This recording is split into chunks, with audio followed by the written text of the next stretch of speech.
ED CID সাঁড়াশি চাপে রয়েছেন অভিষেক বন্দ্যোপাধ্যায়, কারণ গত দুদিন দেখলাম জিজ্ঞাসাবাদ হয়েছে আর আজকেও জিজ্ঞাসাবাদের মুখে অভিষেক বন্দ্যোপাধ্যায়। আমাদের সঙ্গে সরাসরি অনুপ রয়েছেন। অনুপ, 3 দিন 3টে মামলায় জিজ্ঞাসাবাদ, একবার জেনে নেবো তোমার থেকে।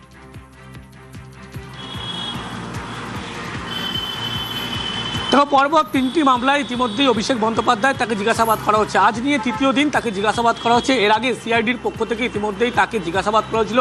বিধানসভায় যে বিধায়কদের সই জালিয়াতি কাণ্ড, সেই কাণ্ডে ইতিমধ্যেই তাকে জিজ্ঞাসাবাদ করা হয়েছিল।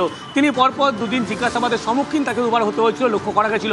পরবর্তী ক্ষেত্রে প্রাথমিক নিয়োগ দুর্নীতি যে মামলা, সেই মামলায় অভিষেক বন্দ্যোপাধ্যায় তাকে দীর্ঘ 11 ঘন্টা জিজ্ঞাসাবাদ করে। তদন্তকারী যারা সংস্থা ইডির পক্ষ থেকে গতকাল দাবি করা হয়েছিল, মোটামুটিভাবে জিজ্ঞাসাবাদ যে প্রক্রিয়া, দিল্লির যে তথ্য পাঠানো হয়েছিল, 12 পাতার প্রশ্ন তালিকা পাঠানো, সেই জিজ্ঞাসাবাদে কিন্তু মোটামুটি তারা সন্তুষ্ট। কিন্তু লিপস অ্যান্ড বাউন্স কোম্পানির যে বেশ কিছু বিক্রি ভাড়া দেওয়া সংক্রান্ত একাধিক নথি চেয়ে পাঠানো হয়েছে নতুন করে অভিষেক বন্দ্যোপাধ্যায়কে, সেই নথিগুলো পরবর্তী ক্ষেত্রে খতিয়ে দেখবে এবং যদি সেই নথিতে কোনো গড়মিল থাকে তাহলে অভিষেক বন্দ্যোপাধ্যায়কে আবারও ইডির সম্মুখীন হতে পারে। কিন্তু আজকে লক্ষ্য করা গেল যে সিআইডি ইডির পরে আবারও আজকে সিআইডির পক্ষ থেকে অভিষেক বন্দ্যোপাধ্যায়কে ইতিমধ্যেই হাজিরা দিতে হলো।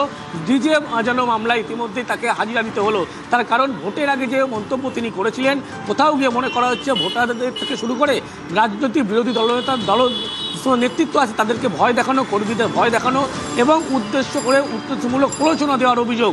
এই অভিযোগের ভিত্তিতে উস্কানিমূলক মন্তব্যের পরিপ্রেক্ষিতে অভিষেক বন্দ্যোপাধ্যায়কে আজকে তৃতীয়বার জিজ্ঞাসাবাদ করা হচ্ছে।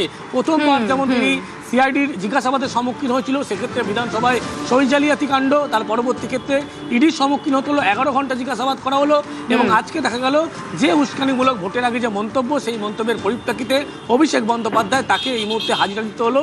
এই মুহূর্তে জিজ্ঞাসাবাদ পর্ব এখনো চলছে। বেশ, ধন্যবাদ অনুপ। ফের অভিষেকের গ্রেফতারির দাবিতে সরব দিলীপ ঘোষ।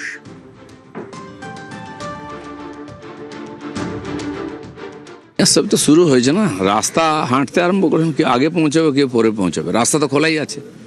এতদিন লোকে ভয়ে কমপ্লেন করতো না, এখন কমপ্লেন আসছে, আর অনেক কমপ্লেন আসবে। আর যেরকম যোগ্য তথ্য আসবে সে অনুযায়ী পুলিশ কাজ করবে।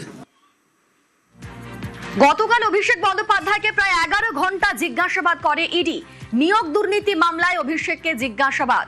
গতকাল সকাল থেকে 2 দফায় জিজ্ঞাসাবাদের মুখে।